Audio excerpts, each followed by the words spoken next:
जी अस्सलाम वालेकुम वीवर्स। मैं इस वक्त मौजूद हूँ वादिय कागान के खूबसूरत सियाहती मकाम नारान। 7:20 हो चुके हैं। आज 14 जून बरोज़ हफ्ता 2025 है।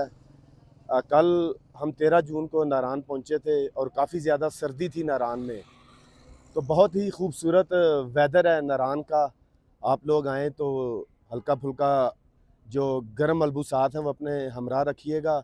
मगर बदकिस्मती से महांडरी के मकाम पर शदीद सयाहों के लिए परेशानी का बायस बन रहा है। जो महांडरी का ब्रिज है, अल्लाह करे कि जल्द से जल्द उसका कुछ इंतज़ामिया जो है उसका कुछ मुतवादल जो भी है, कंक्रीट वाला ब्रिज बनाना है या दूसरा जो बन रहा है ब्रिज वो जल्द से जल्द बने, ताकि समर में सयाहों की परेशानी जो है उसमें कमी आए, ना कि उनकी सर दर्द बड़े हज़ारों की तादाद में। कल भी सयाह जो थे ज़लील ख्वार हो रहे थे, मगर इंतज़ामिया बिल्कुल खामोश थी।